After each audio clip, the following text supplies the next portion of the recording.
Imagine being at the peak of power, the strongest man in an entire nation, only to fall from grace due to reckless decisions. My life is a roller coaster of triumph and tragedy, of glorious moments and devastating falls. I am Samson, a man whose name resonates through the ages as synonymous with superhuman strength and human weakness.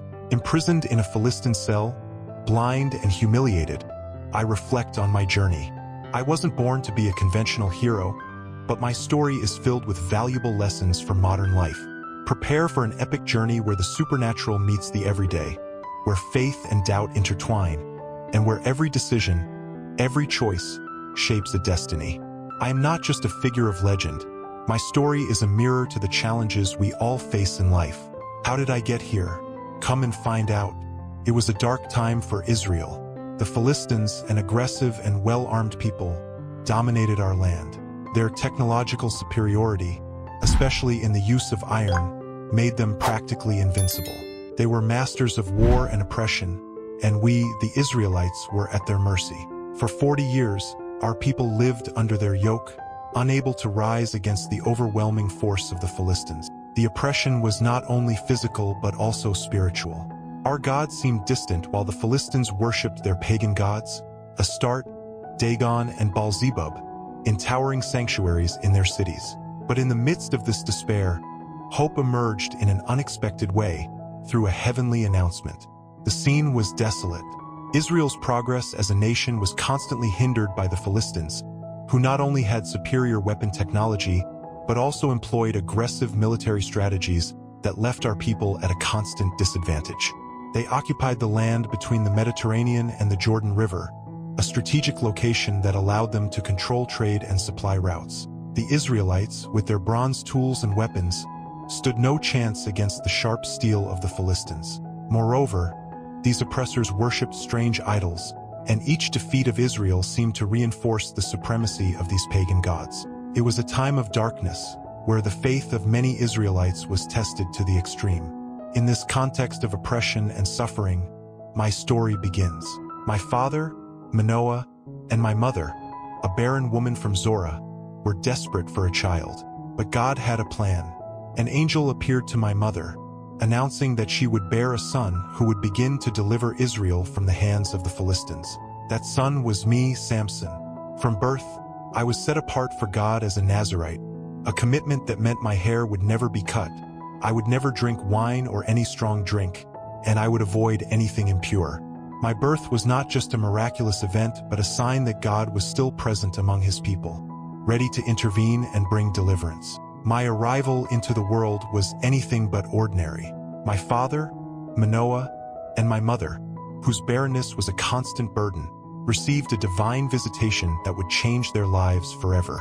An angel of the Lord appeared to my mother with a clear message. She would conceive and give birth to a son destined to begin delivering Israel from the Philistines.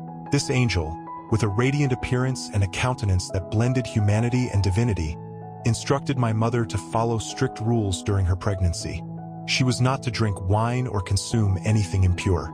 The boy she carried was to be a Nazirite, consecrated to God from the womb. The news filled my parents with hope and reverent fear, knowing they were about to raise someone special. My mother, faithful to the divine instructions, kept all the rules imposed by the angel. It was not easy, especially in a culture where wine consumption was part of celebrations and daily life. She became a symbol of obedience and devotion, demonstrating that fulfilling God's promises often requires sacrifice and unwavering faith. My father, perplexed by my mother's vision, prayed to God that the angel would return to clarify how to raise the promised son. God, in his mercy, answered my father's prayer, and the angel returned, reiterating the same instructions and demonstrating the seriousness of the mission I would undertake. God's constant presence in our lives was a reminder that he was in control, even in times of oppression. And so, I was born under the weight of great expectations and promises. From an early age, it was clear that I was no ordinary child. My mother named me Samson, a name that evokes light and strength. As I grew, the Spirit of the Lord began to stir within me in powerful ways, preparing me for the mission that awaited. The superhuman strength I possessed was not just a physical gift but a sign of God's power working through me. Each victory against the Philistines, each demonstration of strength, was a reminder that God had not abandoned his people. My life, from birth, was marked by a divine purpose, and it was clear that I was destined for great deeds despite the trials that would come. The Nazirite vow to which I was subjected from my mother's womb was a profound and sacred commitment. Being a Nazirite meant being specially dedicated to God, a consecration that required strict adherence to rigorous rules. My hair was never to be cut, symbolizing my strength and continuous dedication to God. Additionally, I was to abstain from wine and any strong drink, a renunciation that represented purity and spiritual sobriety. Avoiding anything impure, especially contact with corpses, was another essential part of this vow, reflecting a life of holiness and separation for divine service. Growing up under these restrictions was not easy, but each rule had a clear purpose to keep me focused on my mission. From an early age, my parents educated me about the importance of this vow.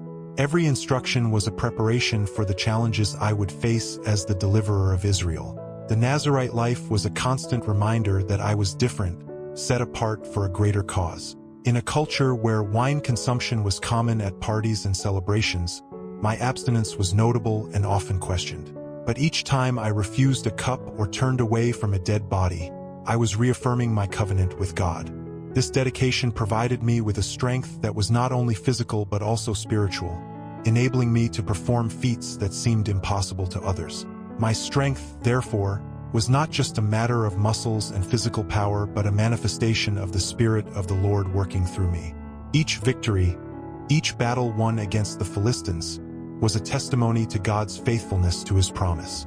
However, life under the Nazirite vow also brought temptations and challenges. Remaining faithful to the commitment meant resisting the attractions of the world around me, a continuous effort that tested my devotion and discipline. But it was this dedication that allowed me to be an instrument in God's hands, bringing deliverance and hope to my people in times of oppression.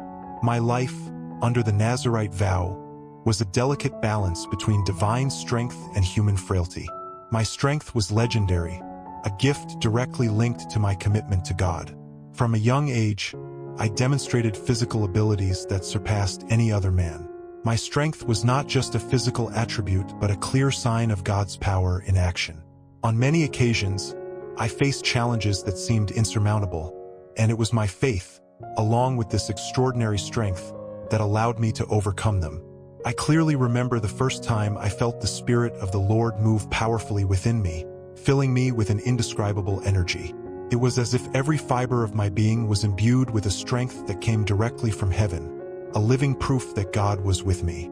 My strength was not just for show or intimidation but had a clear purpose: to deliver Israel from Philistine oppression.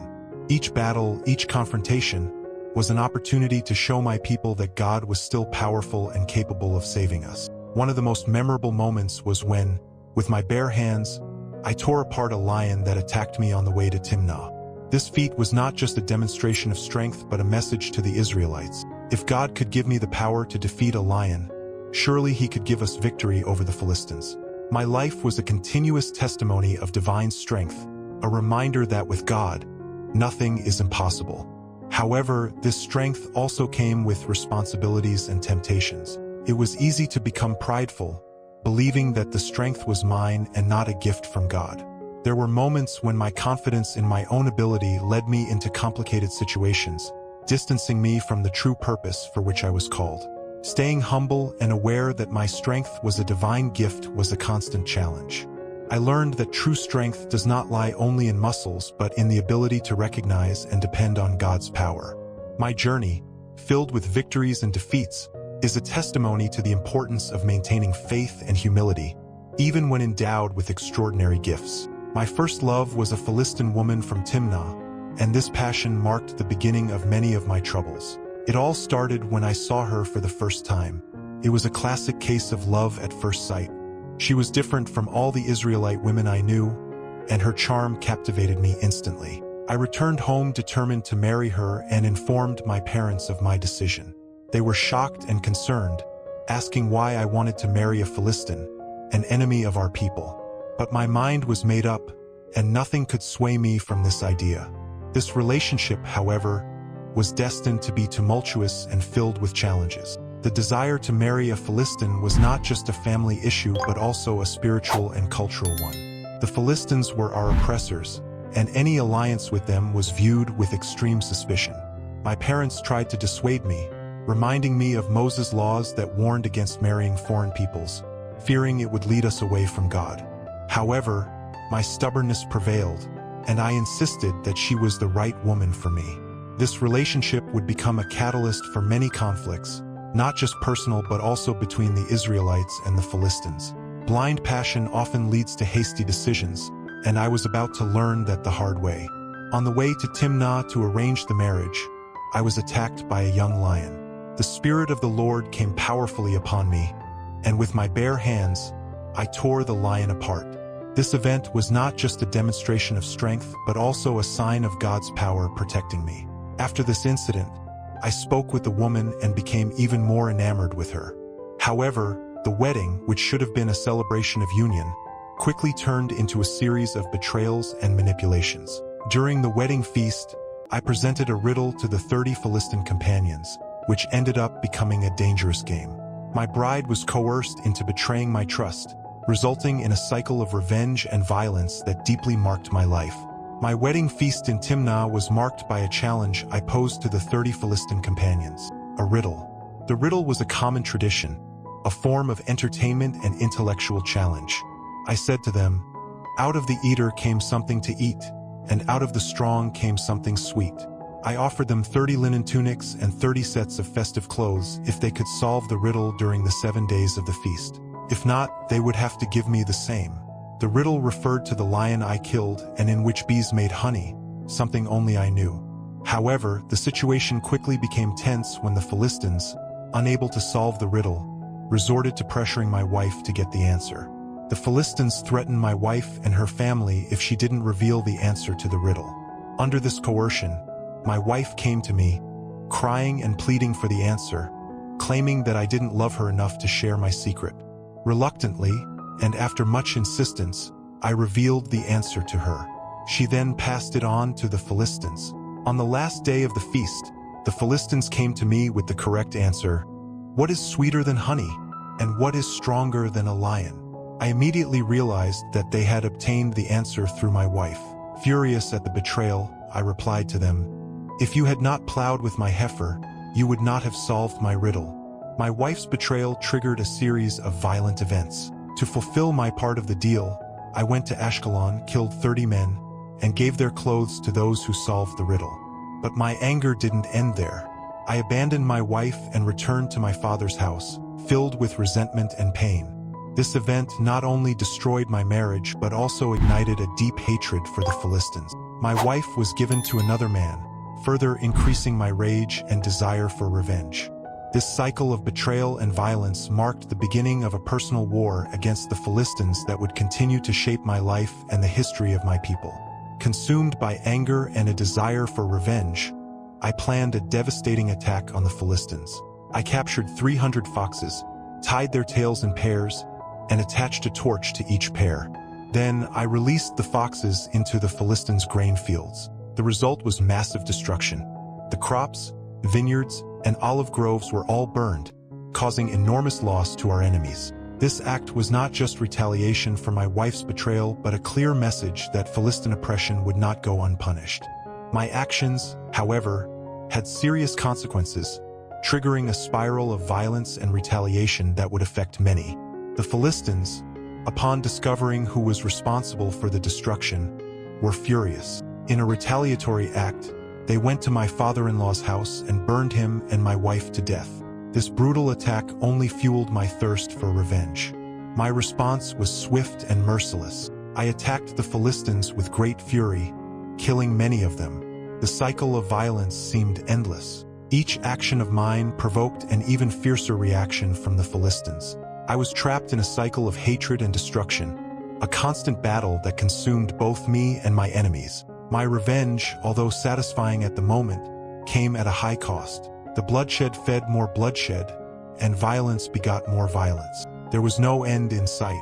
My people were suffering, and despite my strength and abilities, I could not break this cycle alone. The destruction of the fields and the death of my wife were catalysts for an even greater war between the Israelites and the Philistines.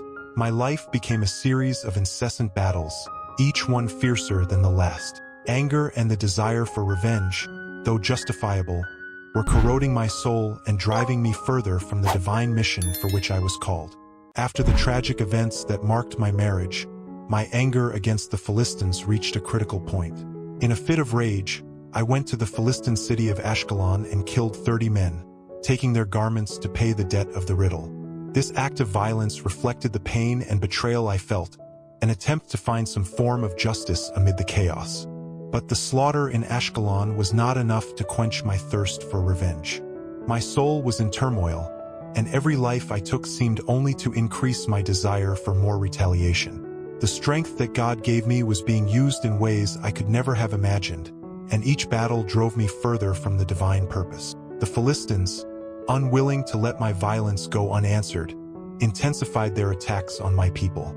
The land of Israel was in constant turmoil, with battles and skirmishes becoming part of daily life.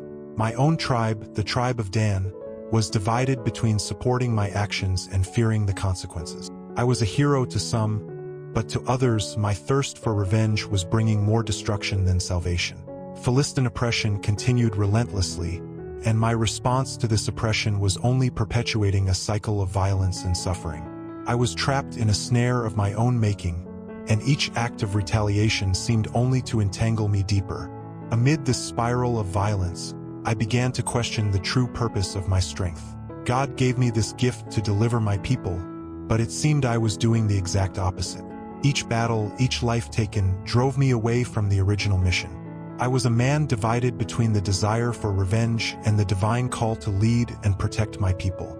The slaughter in Ashkelon was a turning point, a moment when I realized that my strength, if not directed correctly, could become a curse instead of a blessing. From this point on, my life would become a constant struggle between these two sides of my nature, the vengeful warrior and the leader chosen by God. The violence I started in Timnah spread like wildfire in a dry field. After destroying the Philistines' fields and slaughtering in Ashkelon, my life became a series of constant confrontations. The Philistines did not retreat, and neither did I. My desire for revenge and the need to protect my people led me to increasingly bloody confrontations. I fled to the cave of the Rock of Etam, a place that would become my temporary refuge. The Philistines, in retaliation, invaded the land of Judah, demanding that the Israelites hand me over. My people, fearful for the safety of their families and properties, came to me with a proposal for peace, to hand me over to save themselves. I agreed to be handed over, provided that the men of Judah promised not to kill me. They tied me with new ropes and led me to the Philistines. When the Philistines came to meet me, shouting triumphantly, the Spirit of the Lord came upon me once more. I broke the ropes as if they were burnt flax and, with the jawbone of a donkey I found, I attacked the Philistines, killing 1,000 of them. This battle was a testament to the divine strength that still operated through me, despite my mistakes and impulses for revenge. But each victory came at a cost, and the continuous slaughter was leaving its mark on my soul. The battle at the Rock of Etam and the subsequent victory over the Philistines with the jawbone of a donkey solidified me as a leader and judge of Israel, but also left me exhausted and spiritually drained. The cycle of violence seemed endless. Each act of revenge provoked a new retaliation, and I was trapped in a personal war that threatened to consume not only me but also my people. My journey so far had been marked by moments of great victory and deep sadness. I was a tragic hero, whose superhuman strength was both a blessing and a curse. And as I continued to fight the Philistines, I knew that something had to change, or I would end up destroying everything I loved and fought for. After the victory at the Rock of Etam, the tension between the Philistines and the Israelites increased significantly. The Philistines, furious with the loss of their men, invaded Judah and camped at Lehi, preparing for another confrontation. The men of Judah, fearing for the safety of their families and properties, came to me, desperate to find a solution. They knew that the Philistines were after me and did not want to suffer the consequences of my presence. Thousands of men of Judah found me in the cave of Etam and, with great reluctance, asked me to surrender to avoid further bloodshed. I understood the gravity of the situation and agreed to surrender, provided they would not kill me themselves. They tied me with new ropes and led me to the Philistine camp. When the Philistines saw me, they shouted with joy, certain that they had finally captured their greatest enemy. But the Spirit of the Lord came upon me once more. I broke the ropes with ease, as if they were mere strands of burnt flax, and, finding the jawbone of a recently killed donkey, I used it as a weapon. With this unlikely tool, I slaughtered 1,000 Philistines, turning the battlefield into a scene of devastation. My divine strength once again secured victory, but the carnage only increased the tension between our peoples. This battle at Lehi, known as the Hill of the Jawbone, not only demonstrated my strength but also my vulnerability. After the battle, I felt an intense thirst, a sign of my physical and spiritual exhaustion. I cried out to the Lord, asking if He would let me die of thirst after granting me such a great victory. In response, God opened a fissure in the earth, from which water sprang, and I was revived. This moment of total dependence on God amid my superhuman strength was an important lesson. I realized that despite my physical strength, I still needed divine sustenance to survive and continue my mission. This battle was a turning point, reminding me of the constant need for humility and faith. As time passed, I became a judge in Israel, a position of leadership and responsibility. I judged Israel for 20 years, a period in which I tried to balance my physical strength with wisdom and justice. As a judge, my role was to resolve disputes, lead in times of war, and guide my people in the ways of God. My presence was both an inspiration and a warning to the Israelites. They saw in me an example of divine power, but also a warning about the consequences of pride and disobedience. During my time as a judge, the Philistines continued to be a constant threat, and my life was marked by confrontations and battles. My leadership was marked by heroic feats and difficult decisions. I fought tirelessly against the Philistines, protecting my people from their constant incursions and oppressions. My superhuman strength was a vital tool in these battles, but also a burden. Each victory was a reaffirmation of God's power, but each defeat or mistake was a reminder of my human fallibility. My life was constantly under scrutiny, and each action of mine had wide repercussions. Being a judge was not just about brute strength, but also about making wise and just decisions, maintaining integrity and faith amid a sea of challenges. My mission as a judge was not only military. Whenever possible, I tried to guide my people back to faith in God, reminding them of His promises and the importance of following His commandments. In times of peace, I led trials and resolved disputes, trying to bring justice and order to Israelite society. My life was a constant balance between physical strength and spiritual leadership. However, despite my efforts, my personal failures and impulsive temperament often put everything at risk.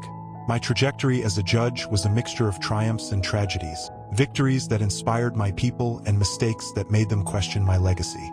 During my time as a judge, I traveled to Gaza, one of the main centers of the Philistines. On one of these trips, I succumbed to temptation and got involved with a prostitute. My presence in Gaza was soon noticed, and the inhabitants of the city planned to capture me while I slept. They surrounded the city and waited until dawn to catch me by surprise. However, I got up at midnight, aware of the imminent danger. In a feat of strength and audacity, I tore the city gates off their hinges, along with the posts, and carried them to the top of a hill facing Hebron.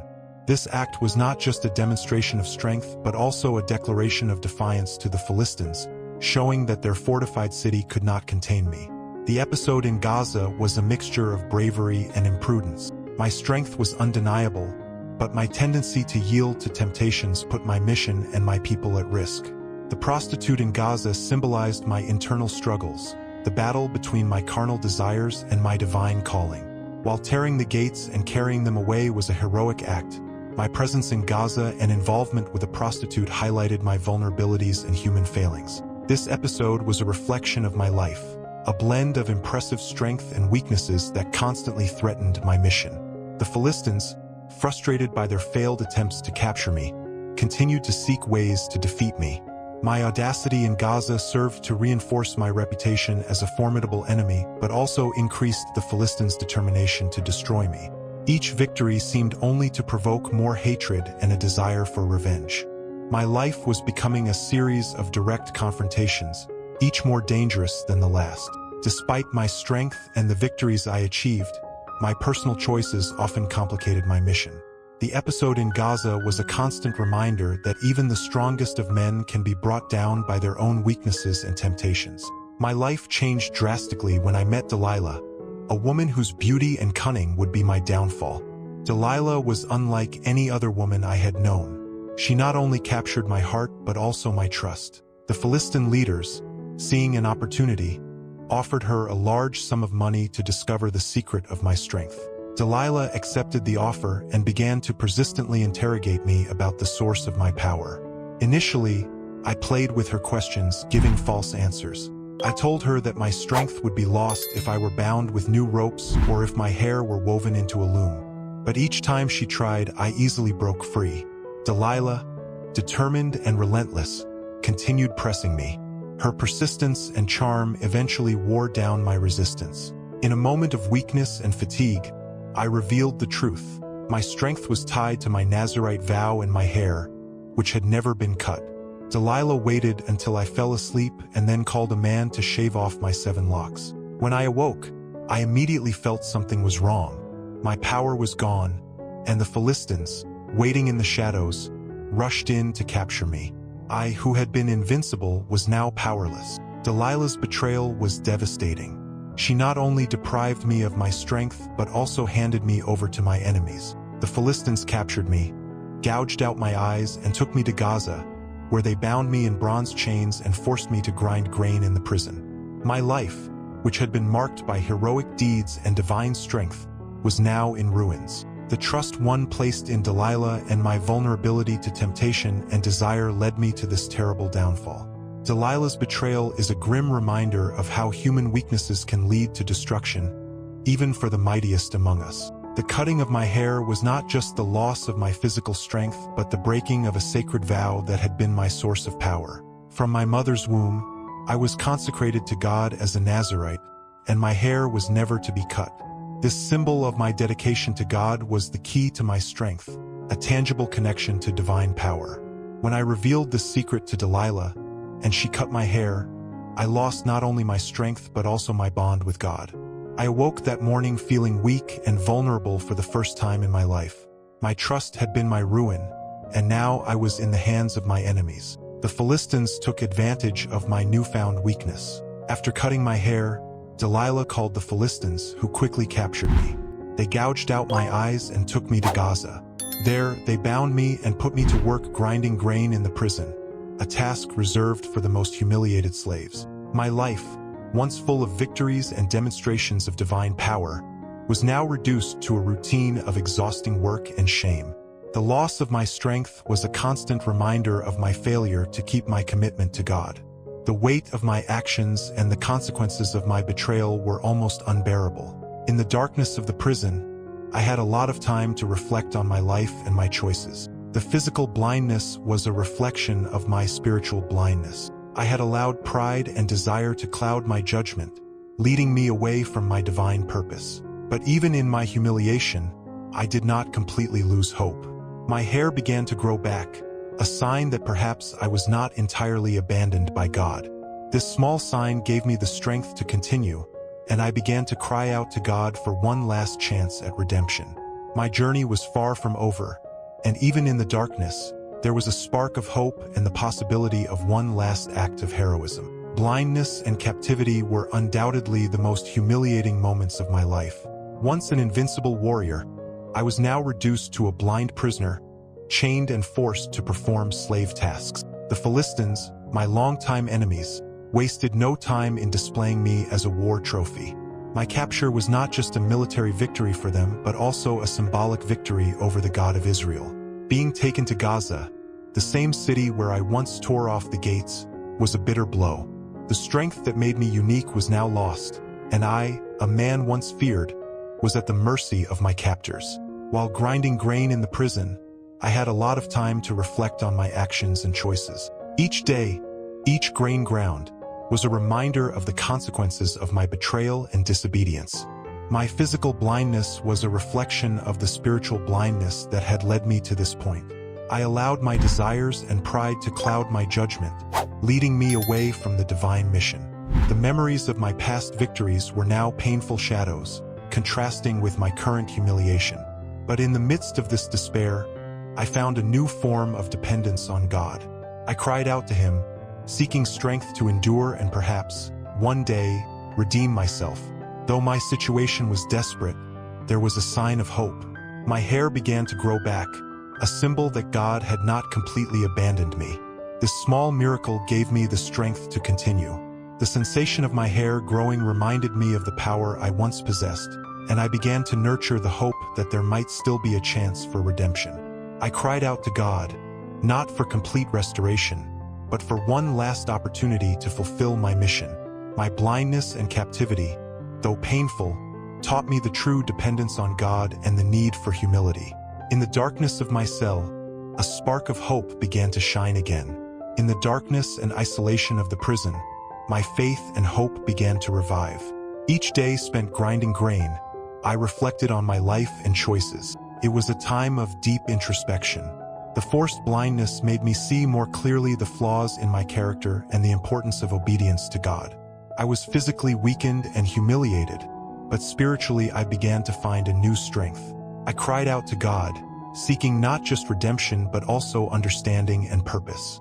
My life, which once revolved around my physical abilities, now found meaning in total dependence on God. My hair grew back, and with it a new hope.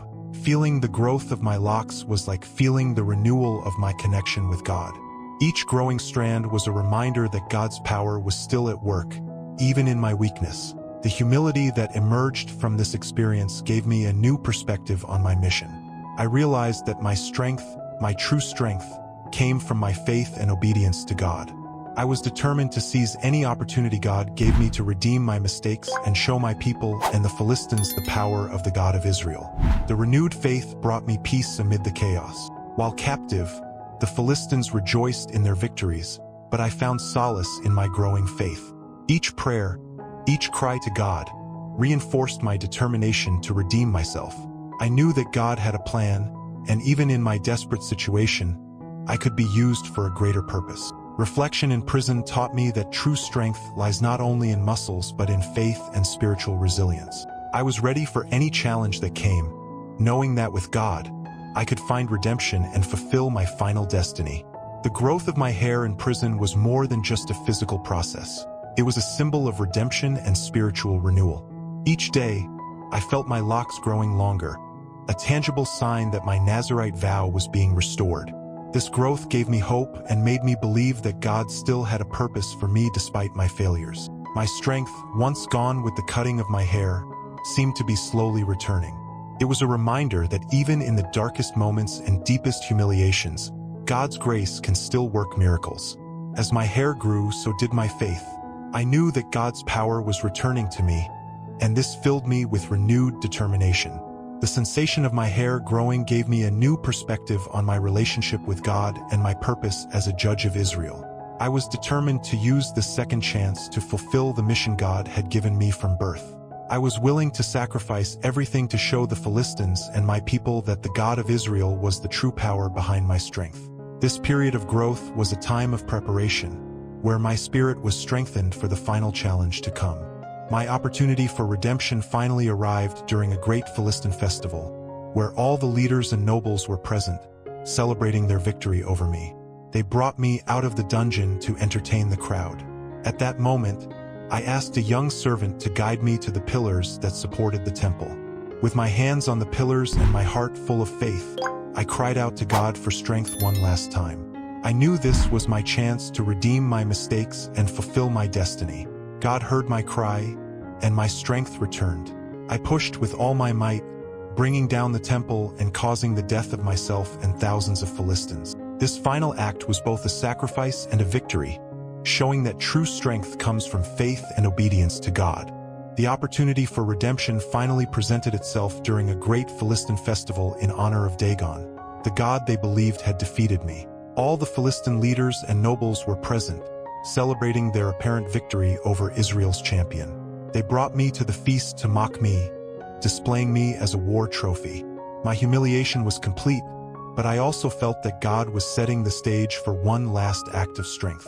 I asked a young servant to guide me to the main pillars supporting the temple.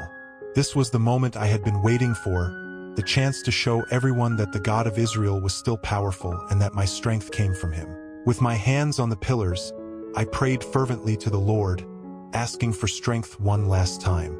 I cried out to God, reminding him of my Nazirite vow and asking him to give me the power needed to bring down the temple on the Philistines. The Spirit of the Lord came upon me with renewed strength, and I felt my old power return. I pushed the pillars with all the energy I had, and the entire temple began to tremble. The structure collapsed, killing everyone inside, including me. This final act was not just a demonstration of physical strength, but a powerful declaration of God's power. My death brought more deaths to the Philistines than all previous battles combined. This final act of strength was a mix of sacrifice and victory.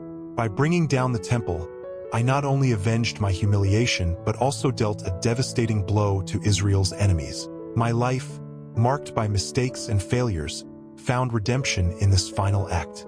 The sacrifice of my life was a reminder that even in the most desperate circumstances, God can work through us to fulfill his purposes. My story is a powerful testimony to the complexities of human nature and divine mercy. The lessons from my life are clear and applicable to all. True strength lies not just in muscles or physical power, but in faith and obedience to God. Pride and arrogance can lead to our downfall, while humility and dependence on God bring true wisdom and strength. Temptations are an inevitable part of life, and yielding to them can have devastating consequences. However, even in our darkest moments, God's grace can reach us and offer a chance for redemption. My life, full of ups and downs, is proof that God never abandons us, even when we stray from him. My story, though ancient, resonates deeply in modern life. We all face challenges, temptations, and moments of weakness. But just as I found strength and redemption in God, so can everyone. The key is to maintain faith, seek divine guidance, and learn from our mistakes. My life is a reminder that no matter our failures, there is always a chance for redemption and a greater purpose waiting to be fulfilled. My journey was tumultuous, but in the end, I fulfilled my destiny and showed the world that true strength comes from faith and obedience to God.